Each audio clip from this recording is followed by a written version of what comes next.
Okay, welcome everyone. My name is Chris Gobler. I'm the director of the New York State Center for Clean Water Technology, and thank you for joining us virtually today. This is the first in a seminar series that we'll be giving. You can see here, we decide once a month, first Monday of each month, we'll be giving a seminar, and specifically on this particular seminar, I'm calling New York Center for Clean Water Technology, Innovating Solutions to Protect Our Most Vital Resource. And you can see throughout the rest of the year, first Monday of every month, you'll be able to join us virtually and live to observe the presentation and answer questions. For this particular presentation, I asked that you scribble down this email address, pretty straightforward, CCWT@stonybrook.edu.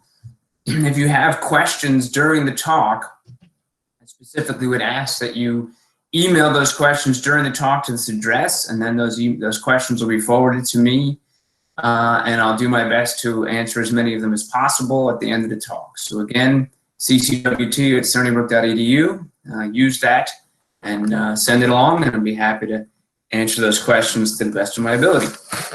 Okay. I'm going to start out with this slide here and particularly talk about the idea of the watershed.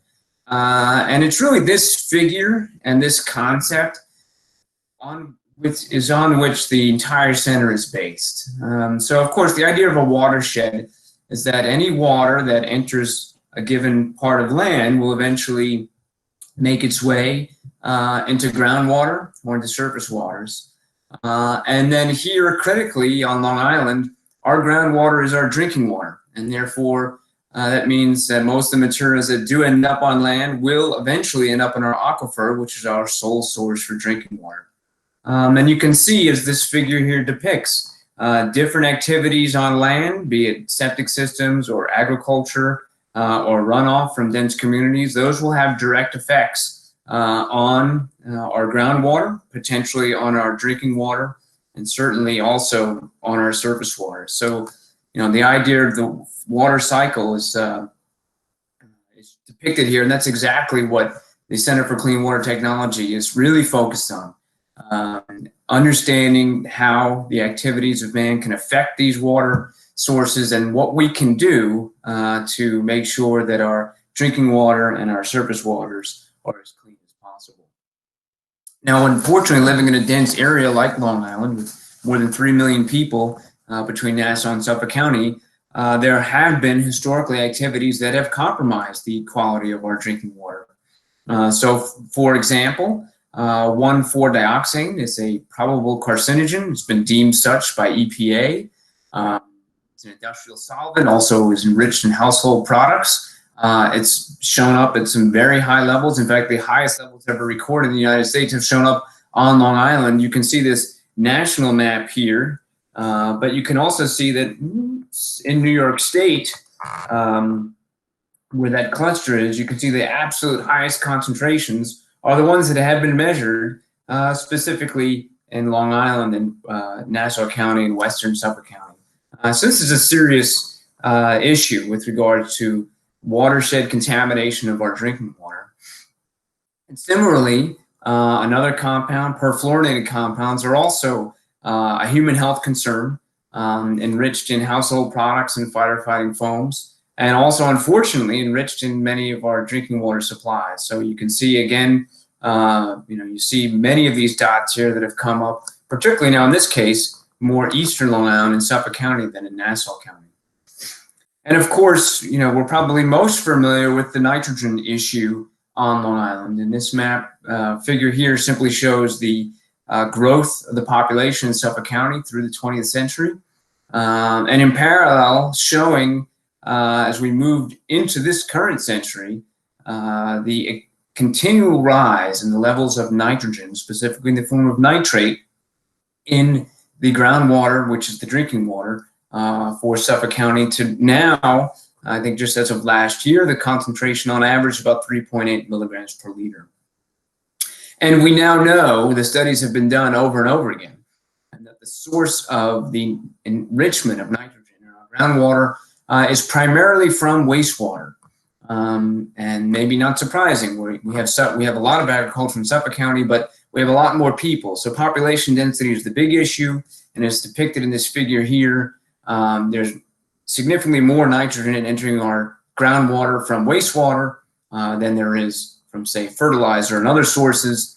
And that's particularly the case for northern Nassau County and Suffolk County, because most of those populations are not sewered and instead have on-site systems. And so the depiction here of an on-site septic system being the big source, that is certainly the case for the biggest source in Suffolk County and northern Nassau County as well.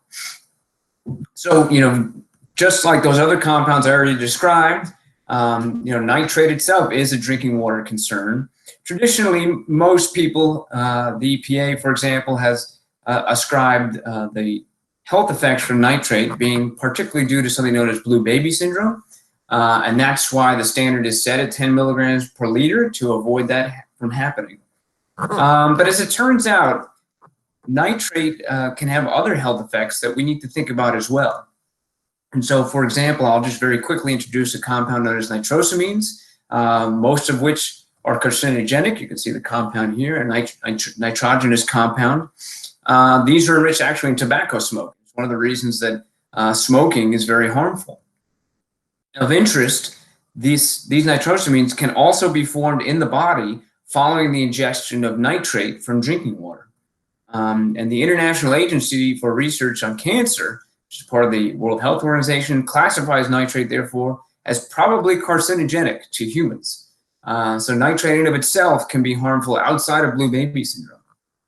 And so when we look at the drinking water in Suffolk County, for example, I put this figure together. This comes from a paper that was just published last year, Temkin et al. And it shows across the United States, what's the concentration of nitrate in most people's drinking water. And you can see there's about 300, I believe, and 30 million people in the United States, and most people, their drinking water is less than 1 milligram per liter of nitrate. And you can see the next batch here, 1 to 3. But as our mean being out here, you end up with a situation where we have some of the highest nitrate in our drinking water here in Suffolk County across the country.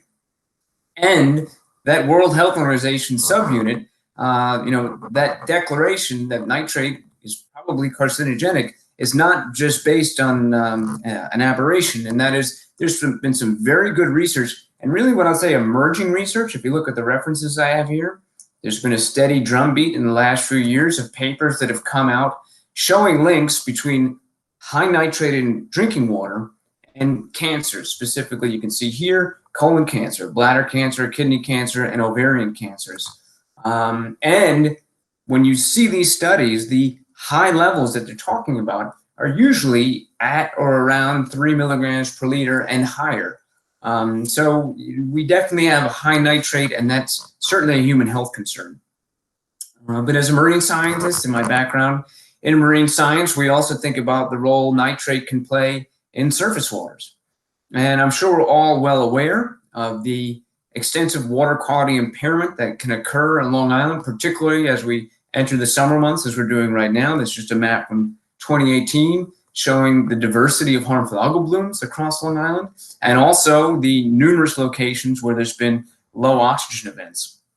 And in all cases, these different events that have happened at different times, I'll just say this is really just a 4-month period in 2018, all of them can be linked either directly or indirectly to excessive nitrogen loading. Many of these events here are harmful algal blooms, and we have a plethora of different types of harmful algal blooms across Long Island that occur on an annual basis. One group shown here are the toxic harmful algal blooms that form different types of, for example, shellfish poisoning events, paralytic or diuretic shellfish poisoning events, or in freshwater, toxic blue-green algae. And then another class of these events that thankfully aren't harmful to humans, but can be lethal to marine life, including fish and bivalves. Again, the research has been clear over the last decade that more nitrogen can make these events either more toxic or more intense. And the toxicity event, two of the most common toxins that are made by these harmful algae, saxitoxin and microcystin, are nitrogen-enriched compounds. And so at a physiological level, with more nitrogen, these algae just get more toxic. And beyond the harmful algal blooms, fish kills have become a chronic occurrence on Long Island during summer months, just showing a highlight of some of the events that have occurred in recent years. But beyond these effects on marine life, as it turns out, the actual impetus for the Center for Clean Water Technology goes all the way back to Hurricane Sandy. So a little diversion here, but this is important for perspective. So another tragic event to hit New York. I'm sure we're all aware of this and how it occurred and where we were when it occurred. But during its occurrence, one thing that became clear was the role of salt marshes in protecting coastal communities. And so this image here actually shows, if you look very carefully, during this storm event, you can see these waves that are breaking out in the open waters. The quiescent water here is actually because these breaking waves are now within a flooded salt marsh. And that salt marsh, therefore, takes the brunt of these coastal storms. So there was extensive flooding all across Long Island during Hurricane Sandy. You can see that shown here. And I just want to zoom in to an example that was very clear all across Long Island during this event. And so what I'm showing here is a region on the South Shore, West Hampton, and specifically showing Moneybog Bay. And if you look at this region here, what you see are two peninsulas on either side of that bay. One still had its salt marsh intact, the other did not. And then if I superimpose next to that the actual flooding that occurred, what you can see is that this peninsula that still had its salt marsh intact had some flooding of some homes. But again, it was the salt marsh that took the brunt of the flooding. And by contrast, the parallel peninsula was flooded entirely. There was not really a region that was spared. And as it turns out, at about the same time, or within weeks of Hurricane Sandy hitting, a very important paper came out in the journal Nature that made it very clear, unequivocally, that high nitrogen rates and high nitrogen loading rates in coastal systems degrade salt marshes, leads to the loss of salt marshes, and therefore leads to enhanced vulnerability of coastal communities. So knowing all the potential effects of high nitrogen on coastal ecosystems, and particularly knowing the enhanced vulnerability to coastal flooding, it was in 2015 that our current governor, Andrew Cuomo, founded the Center for Clean Water Technology as part of a larger initiative to improve coastal resiliency. Having made it through Hurricane Sandy and seeing what worked and what didn't for protecting coastal communities, it was clear that having a center that was focused on improving water quality could play an important role in making Long Island more resilient to storm events in the future.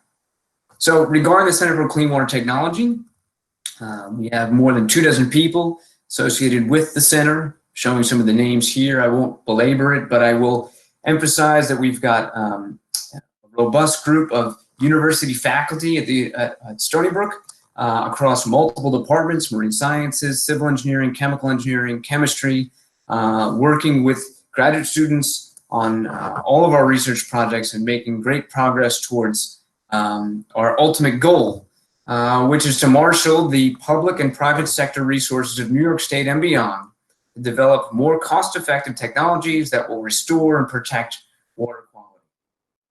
And I'm going to start by talking about wastewater, but I will say that this goal stands for both wastewater and addressing wastewater issues on Long Island, and for improving our drinking water on things like 1,4-dioxane and perfluorinated compounds, and I'll talk more about that later in the talk. On the wastewater front, from the get-go, we set a goal that we called 10-10-30. That is that we want to develop on-site septic systems that reduce nitrogen below 10 milligrams per liter, that cost less than $10,000 per home, and have a life expectancy greater than 30 years. And I'm happy to say we've made some good progress on that already that I'm going to share with you shortly. And we're working with Suffolk County and actually all of Long Island to help address what you could call the 500,000 septic tank question. So what will be done with the 500,000 septic tanks that are currently polluting the groundwater and drinking water of Long Island? And you can see the majority of those by this number are actually in Suffolk County. The way the current systems work is as follows. If the home was built after 1972, that home would have a septic tank that goes to a leaching pool. If a home was built before that, it may only have what's known as a cesspool, which is a lot like this leaching pool.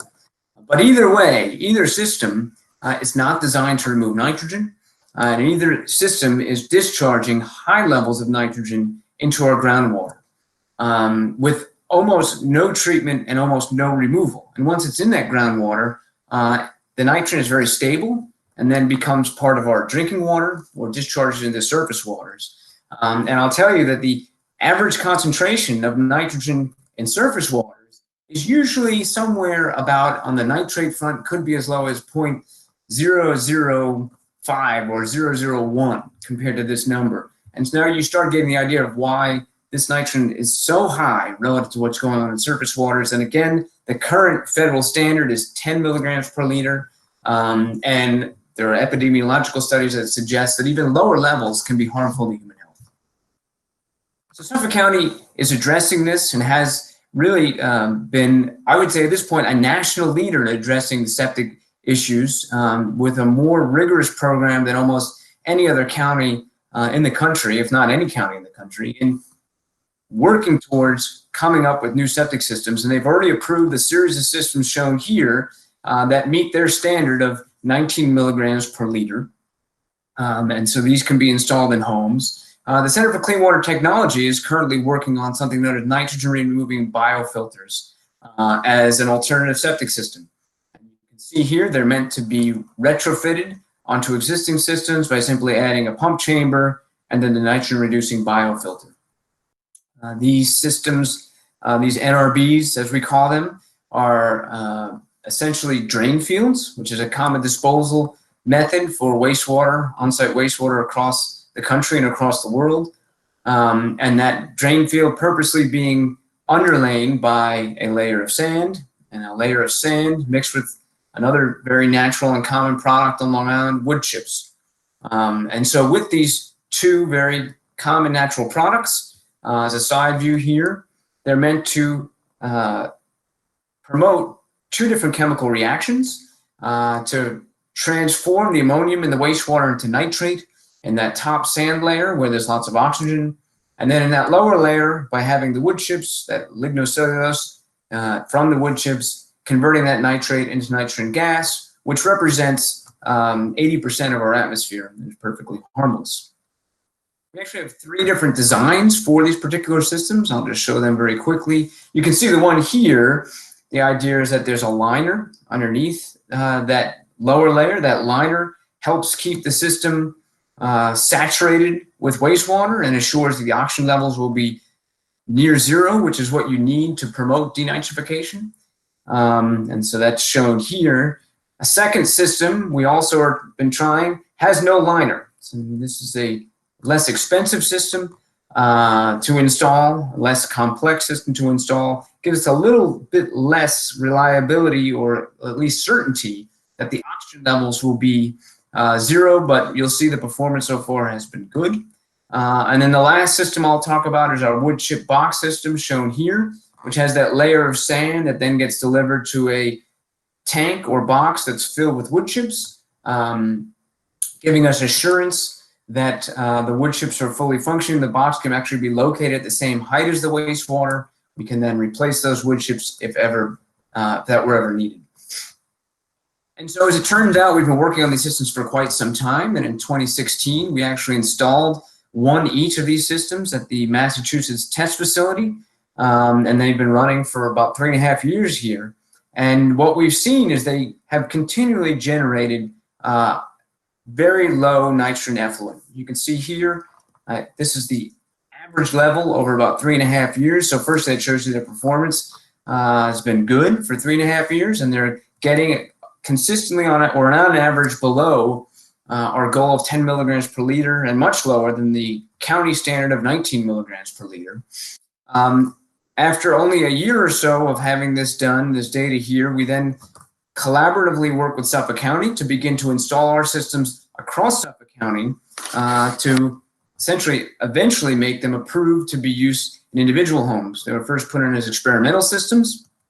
And so we have some data here from a series of our systems that we've installed in different locations across Suffolk County. And I'm putting in 2 lines here. One is the 19 milligram per liter standard by the county. And the red is our own personal goal of 10 milligrams per liter, the center's goal of 10 milligrams per liter. And you can see in almost all cases, we're below both levels, single exception being a home that seems to have extremely high levels of nitrogen, and we're confident as we enter the warmer months that these levels will get below there. And again, for the county approval, we need an average of 19 milligrams per liter. We're confident we're going to get that across all 3 systems. But in very good news, when we compare the way our systems are performing relative to other systems that are being have been installed and piloted in Suffolk County, our performance has been very good. And so these are different systems from different companies that have been installed and tested in Suffolk County. You can see there are several that have been approved, the ones in green. So those can be installed in any given home. And our performance on average has been better than those systems. And we're hopeful that that'll remain and that in short order, those will be available for installation. But to give my introduction, of course, you worry about nitrate, but there are other things in wastewater that we need to be concerned about since the wastewater is being deposited into our drinking water source, our groundwater. And so we have been looking at things like, for example, drugs and pharmaceuticals. So in work that we did on our 3 systems, the Massachusetts Test Center, what I'm showing you here are the concentrations, for example, our line system, concentrations going in, concentrations going out, and the percent removal. And so what you can see for these drugs and pharmaceuticals, some of which I'm sure you recognize, we're getting better than 90% removal almost for all of them, in some cases 99% removal. We've also done this testing in Suffolk County. There's a lot of compounds to look at here, but they're all organic contaminants that we don't want in our drinking water. And it's showing the percent removal. The dots are removal that you get in a traditional system or in a sewage treatment plant. And the bottom line is we're getting, in many cases, that 90% or better, and in other cases, we're performing, or in all cases, we're performing at or significantly better than a sewage treatment plant would. And again, looping back to a particular compound of concern, 1,4-dioxane. Again, this is a expected carcinogen as defined by the EPA. And so I'm just showing some data on the performance of just one of our systems with regards to removing this compound. And I'm going to put in here the currently proposed drinking water standard for 1,4-dioxane. And so what this data is showing is that this particular installation, the water coming out of the home is very consistently at or above that new standard of 1 part per billion. But as it turns out, the effluent is almost always below that level. And so what our systems are doing then is taking water that doesn't meet the standard and transitioning it to a level significantly or at least markedly below that standard. So we see great hope for installing these NRB systems across Long Island. I will mention we have a collaboration that we're very excited about with the Shinnecock Indian Nation. They happen to be located across the street, literally, or across the pond from the Stony Brook Southampton campus. And as you talk to them, they'll tell you that they've been caring for the environment for 1,000 years. And they want to protect the marine environment around them that surrounds their nation on Shinnecock Bay. And they want to protect their drinking water. So they'll be installing 10 or more of our NRBs across the nation there, beginning in the second half of 2020. So we're excited about that collaboration. And some final updates on the NRBs. We're now getting quotes that are in the range of $20,000 to $25,000 for these systems. So we have not met our goal of $10,000 for these yet, but the prices are coming down, and we believe as there are more installers, they could come down further. And importantly, Suffolk County and some East End towns have grants that actually can cover almost the full cost of these installations. Our systems were originally in something known as the experimental phase. We've are passing the bar to now get into what's known as the piloting stage in 2020, once sampling starts again. And therefore, we believe that in 2021 and 2022, we'll be having each of the 3 different systems advance to what's known as provisional approval. Beyond designing these individual on-site systems, I just want to very briefly mention some exciting news that will come out tomorrow. So you're getting an advanced view of this today, and that one of our scientists entered a challenge with regards to EPA for developing a sensor to measure nitrogen, specifically nitrate and ammonium, separately in wastewater.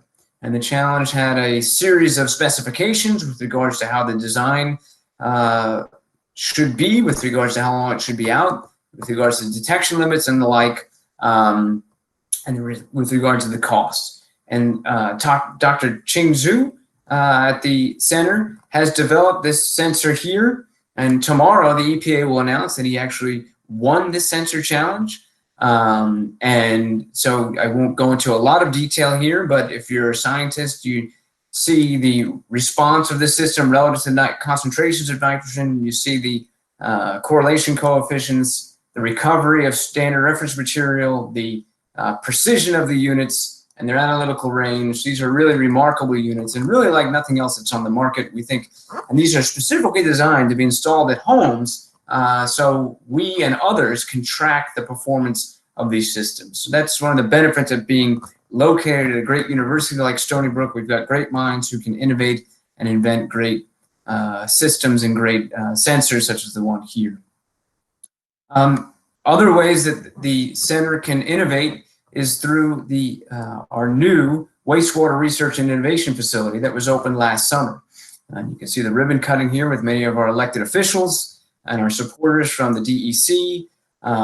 And so this facility receives actual wastewater from a pump station that in Stony Brook.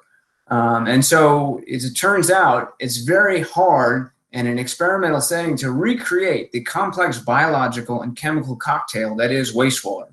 And if you don't have those components, particularly the biological component, any experiment that's done to test how something is working really will be missing the boat with regards to how a particular system may perform. It may perform well when you don't have the microbes that are involved in wastewater, but once they're there, everything is different. So this system is plumbed with wastewater. Here's a view of what it looks like on the inside, where we've got experimental systems shown here. There's actually two separate trailers. These individual columns are set up to mimic some of our NRBs. We also have an outdoor area for in-the-ground installations I'll talk about momentarily. And we're using this to perform research to optimize our nitrogen removing biofilters, and also to minimize their costs. And part of it, you can see, is by experimenting with dosing rates, different types of media. But we're also moving on to something we call our next generation nitrogen removing biofilters, with the idea being that, can we take the technology that we're using in the first generation systems, shrink it down into a prefabricated unit that could be installed at a significantly lower cost, and sort of to bring down the cost, bring down the footprint, but then also achieve the same performance. And so Frank Russo, the Associate Director for Wastewater Studies at the Center for Clean Water Technology, has designed our intermediate nitrogen reducing biofilter. We call it NRB 2.0, or I think now we're on the 2.1 actually.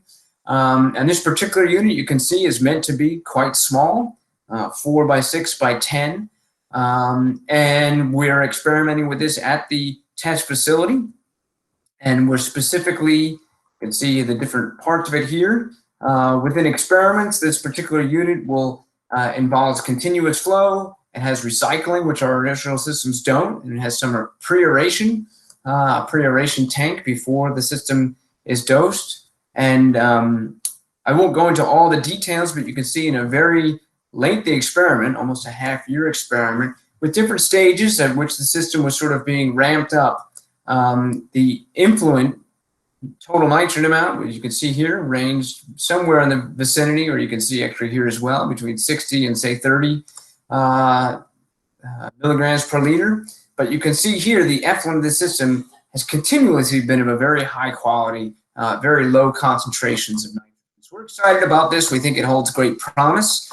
Just one example, we actually have 2 other next generation systems we're also working on.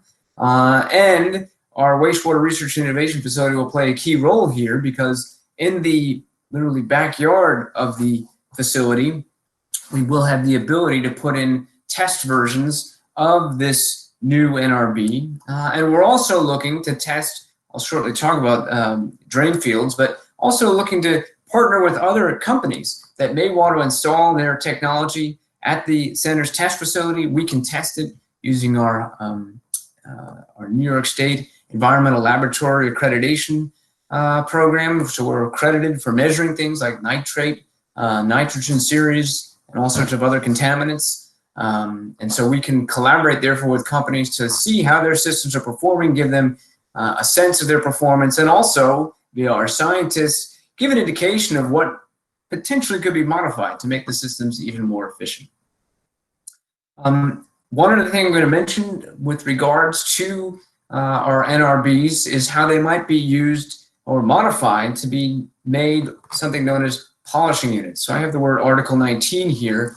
Article 19 was or is the law in the health code in Suffolk County that was specifically designed to allow these innovative and alternative septic systems to be installed. They also have within them the regulation that after that system, the final wastewater, the wastewater has to go into a final deposition phase. And this final deposition can be just standard leaching ring or a drain field.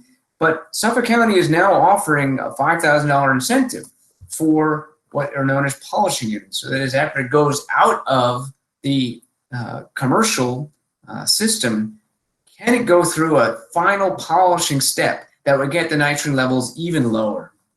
And so we're working on a couple of different designs for this. One is the denitrifying drain field.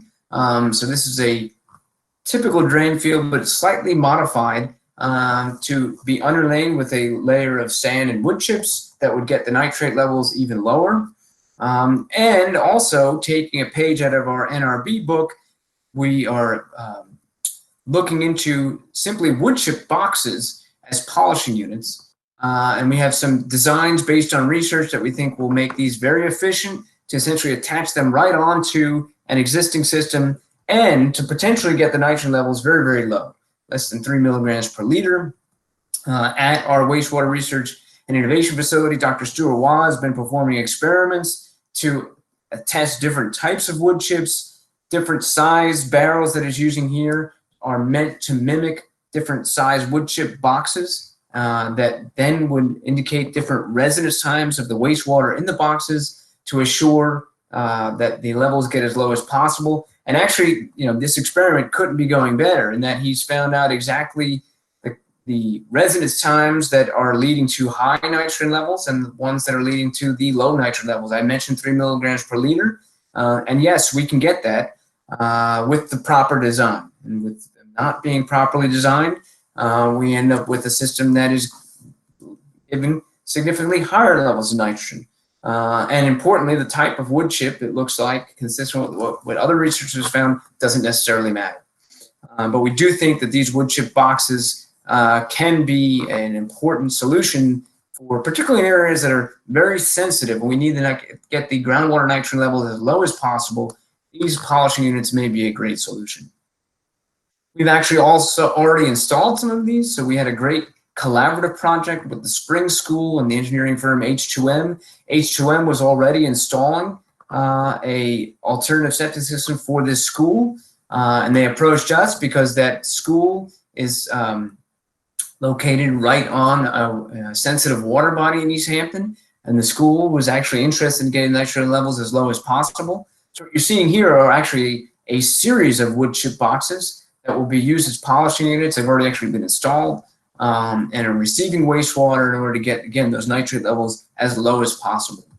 And we think that this is important. Schools, the big focus in addressing wastewater to date has really been on addressing individual homes, but schools are certainly a concentrated and potent source of wastewater nitrogen. And therefore, we think that working with schools and getting their systems upgraded are important as well. And that's why we're working collaboratively with the West Hampton Beach School District and the town of Southampton to help them design a system that will get nitrogen levels as low as possible. And we'll be shortly moving into the design phase of that project. Moving away from our nitrogen removing biofilters, I'll just mention a few other approaches the center is taking with regards to wastewater, and one is constructed wetlands. So constructed wetlands have been used for a very long time for addressing wastewater issues. They can be made as near passive systems, and we have done some experimental modifications of normal systems to get the nitrogen levels within our goal range. And they can actually be beautiful habitats. You can see this front lawn here. That's actually a wetland system. We've installed a system at the Nature Conservancy, their upland farm facility in Cold Spring Harbor. And you can see, again, it's a beautiful system that actually is populated by some beautiful insects that are pollinators. So it actually becomes a habitat. And we're working with Suffolk County, and we've created something known as a guidance document that will then be publicly available to the point where these systems can then be installed by residents, and it will take these systems out of what's known as the experimental phase and put them right into the piloting phase for innovative and alternative septic systems in Suffolk County. So everything I've talked about so far has been addressing wastewater at homes, but I'm just going to briefly transition to another approach we've been working on, something known as permeable reactive barriers. And these are specifically designed to be put into the ground to intercept plumes of high nitrogen groundwater before they discharge into surface waters, with the idea being that you can then put a barrier in that goes literally through the groundwater that's permeable, typically made with wood chips. Needs to be designed at the right permeability, also the right width, but when done so, they can be very effective at removing nitrogen. An example of this is a test cell that Cornell Cooperative Extension has installed, and we've been collaborating with. It's on Shinnecock Bay in Hampton Bays. And this particular system we've been monitoring for several years, and it consistently removes more than 90% of the nitrate that's in the groundwater before it discharges into surface waters. And this design of putting wood chips, essentially a layer behind a bulkheading, we think is a really good idea because, as many of you know, across Long Island, bulkheads frequently break down, degrade, and need to be replaced, oftentimes with, say, something that's new here, maybe made of some sort of plastic material. But the big expense with regards to installing a bulkhead PRB is actually in the construction aspect. And the idea that you have to have heavy machinery to put in, to hold back the land, to support the land, to put in the new bulkhead. And when that's being done, it may be an opportunity to put in a PRB so that any groundwater that would discharge to and through the bulkhead would be denitrified and have nitrate removed as that occurs. And in fact, we have an exciting project coming up at the Davis Park facility on Fire Island, being led by Dr. Nils Volkenborn at the center, where we'll be doing just that. They need to replace this bulkhead, and it'll be done with wood chips behind it, and in order to remove as much nitrogen as possible. So beyond addressing the water before it discharges into surface waters, I told you in my introduction that the center is founded on the principle that, you know, we're covering the full water cycle, and it's not just our surface waters we're worried about, but we're very also concerned with regards to drinking water. And again, about a year after the center was founded, Governor Cuomo reached out to the center, seeing the progress we had made, and asked if the center could, in addition to addressing the wastewater issue, could we also take on some drinking water issues? And of course, we were pleased to do that. And I have to just note, of course, Governor Cuomo is in the news all the time these days as being an incredible leader through these very difficult times we're experiencing, shown great leadership, I think, both at the state level and even nationally. But I will say, before he was this great national leader and guiding us through this current pandemic, I will also say that I've always considered Governor Cuomo the best environmental governor the state has ever had. He's always been very forward-thinking and forward-looking with regards to being protective of our environment. You know, the center is evidence of that, but it's on other issues as well. And so, but the first issue that he had asked us to consider addressing was this compound 1,4-dioxane. Again, pointing out how potent the levels can be in some places in Western Suffolk County and Nassau County. And I mentioned before, with regards to 1,4-dioxane, there's a pending state standard of 1 part per billion, 1 microgram per liter for 1,4-dioxane. Well, we have multiple water supplies in Long Island that are well above that. And the water suppliers themselves are wondering, how are they going to be able to get the levels down below 1 ppb? Typical technologies don't remove that compound. That's one of the reasons this is such a troubling compound. You can't filter it out. It doesn't get removed by a carbon filter. So you need to think about alternative approaches. And so that was the real focus of the center, for the center to start with regards to drinking water. And specifically, this first phase was to do some pilot testing with water suppliers. So what technology could be brought to bear to get this compound out of our water supplies? And then concurrently to perform some research here at the university in order to figure out how the treatment systems could be tweaked to be optimized. And so the biggest initiative to date has been working with, you can see 4 different water districts here: Plainview, Green Lawn, Suffolk County Water Authority, and the Hicksville Water District. We gave grants to these individual water districts, and with those grants installed 4 different types of systems, UV-based systems, and they're specifically known as advanced oxidation process systems. So the idea that the UV light working with a catalyst can then degrade the 1,4-dioxane. And of course, we're also doing the research with these water districts to make sure that we're not creating a worse problem with addressing the first problem. And that is, we don't want to see any byproducts that may be equally harmful to human health. So again, the different systems, the 4 different systems with different configurations, all of them UV based, and then UV with different catalysts in order to help break down the 1,4-dioxane. We also have done our own research, and we can see here a publication that just came out in the journal Water Research, looking at how different properties of water affect the ability of these advanced oxidation process units to break down 1,4-dioxane, as well as understand the generation of byproducts. So we think all this data is going to be extremely useful.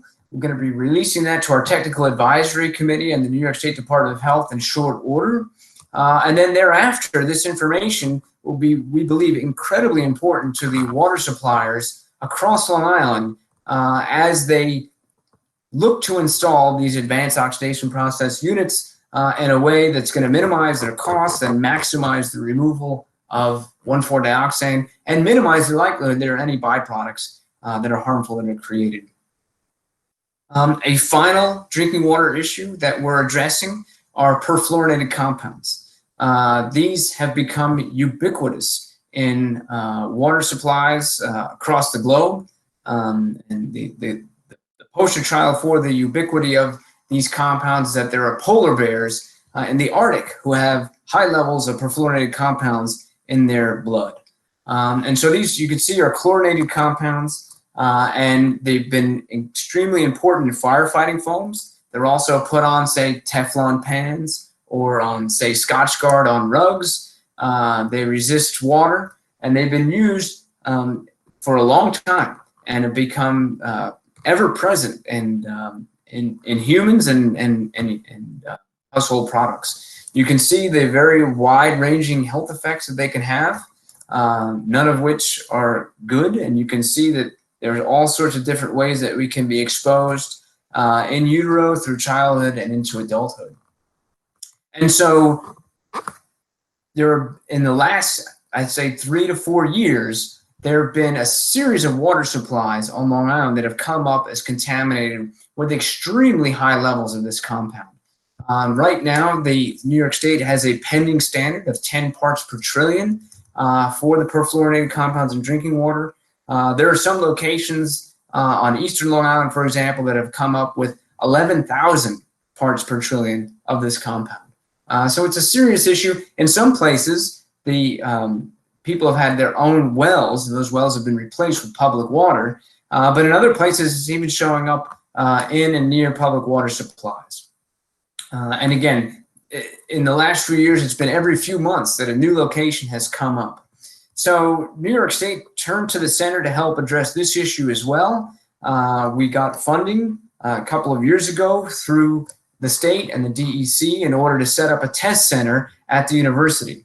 And you can see we've done that. We've purchased a liquid chromatograph tandem mass spectrometer shown in our lab at the university here. And we've just been certified to perform by the New York State Department of Health to perform analysis of perfluorinated compounds. And so now we're at the ready to work with the DEC and hopefully Suffolk County, other places that need it, to get a handle on the scope of the contamination of our water supplies.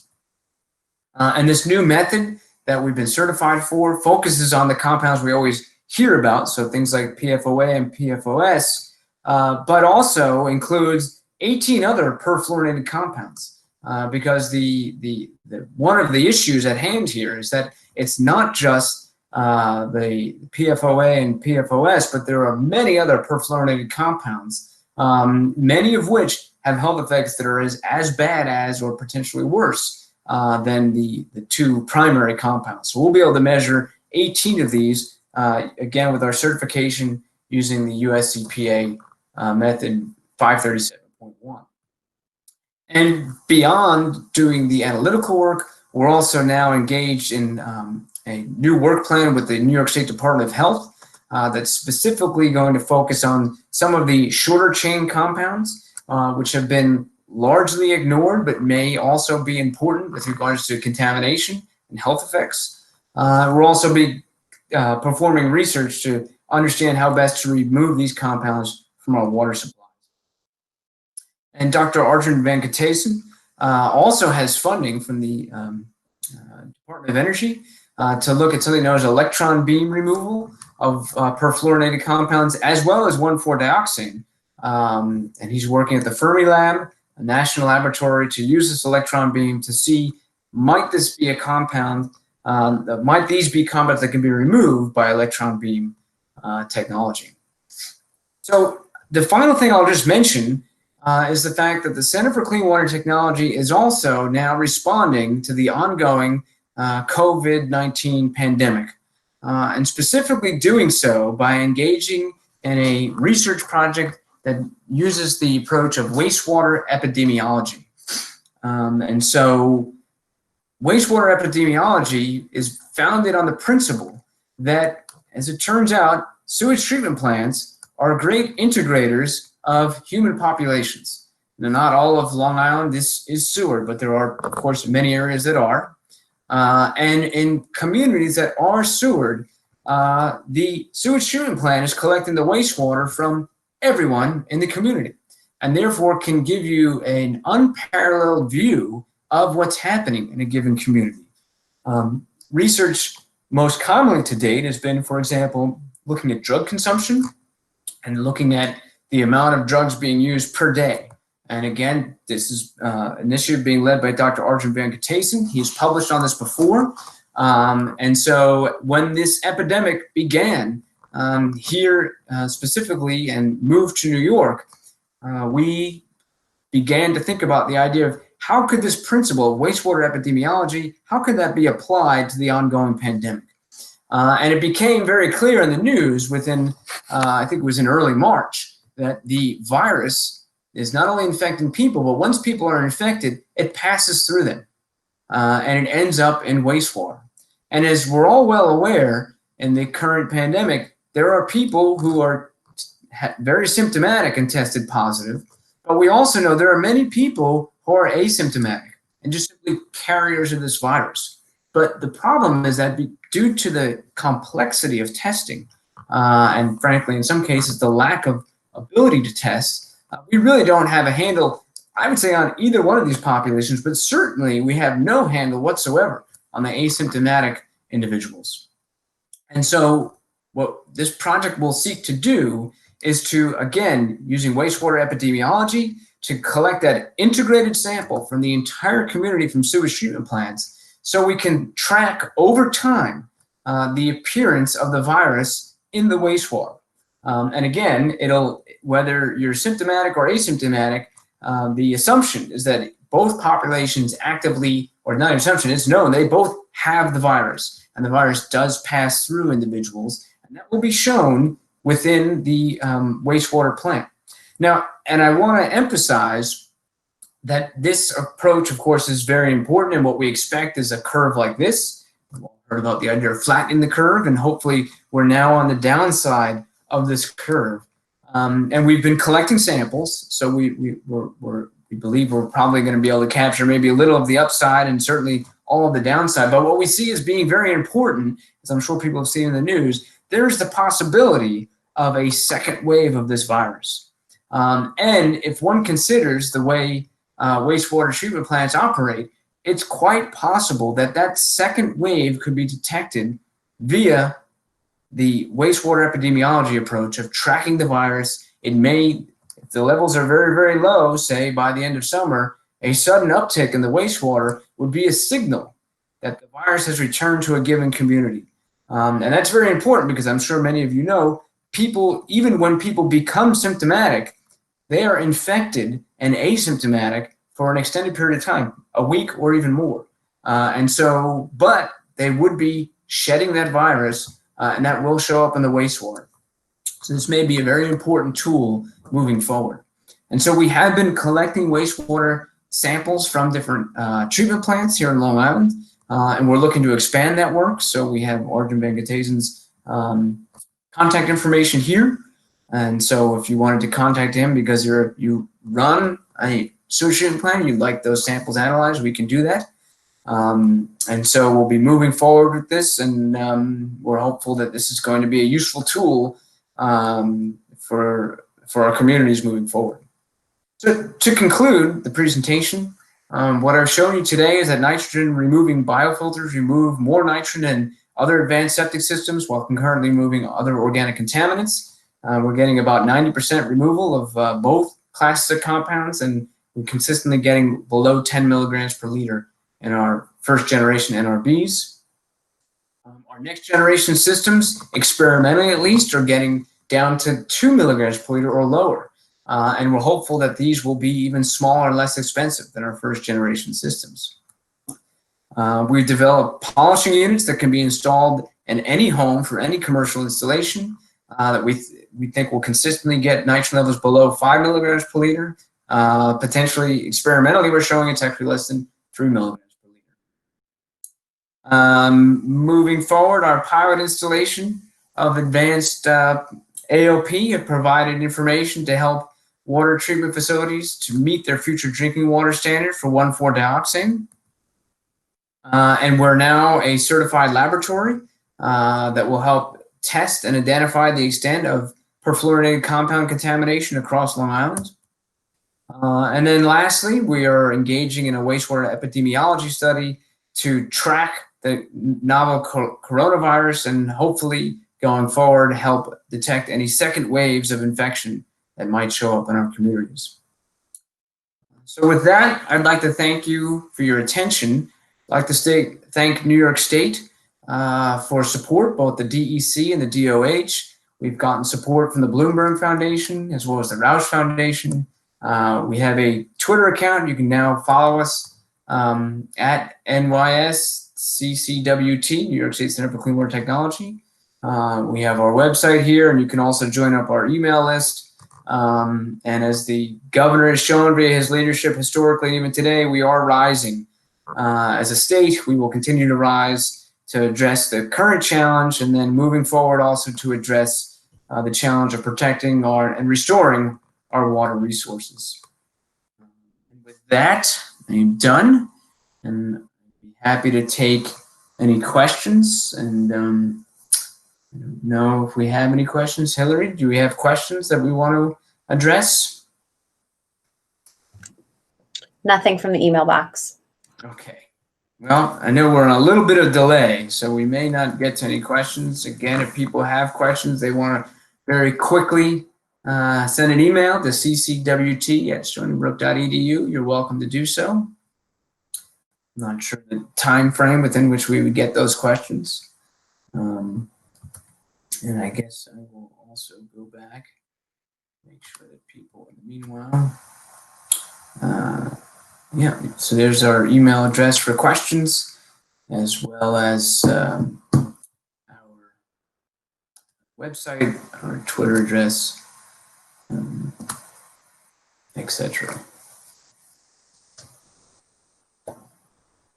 So I may get off the hook easy this time, as we do not have the questions set up as a chat.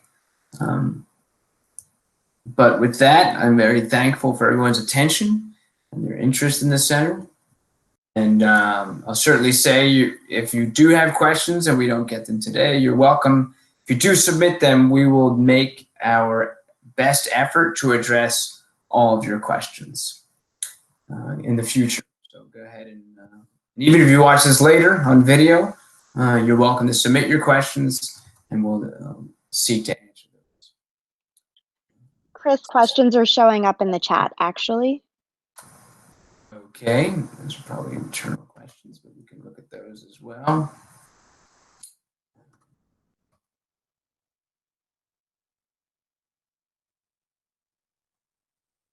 So the question was a little bit more information on the polishing system. Thank you for your question, Bernard.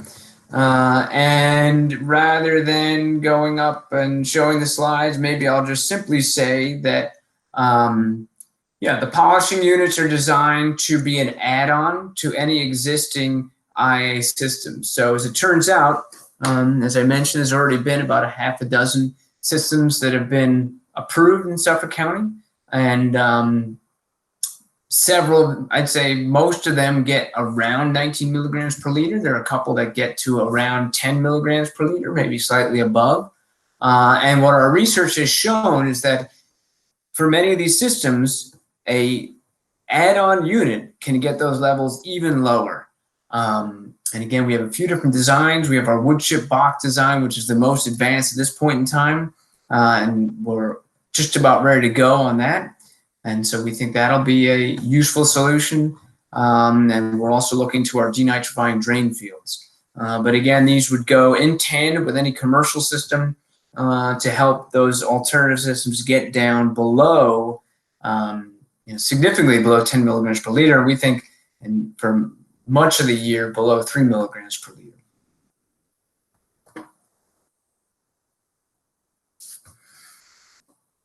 Thank you for your question, Bernard.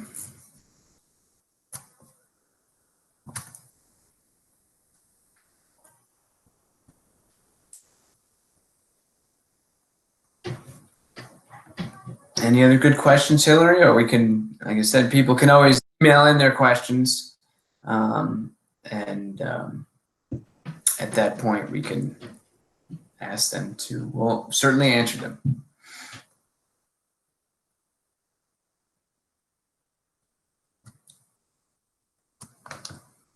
Okay, well, with that, I will say a sincere thank you to everyone watching for their attention.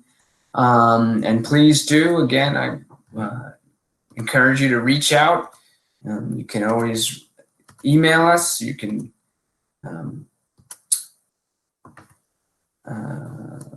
hit us on Twitter and check out our website, and we'd be happy to speak with you further. So with that, I think I will end it, and thank you for your kind attention, and stay in touch. Take care, everyone. Thank you. You're welcome.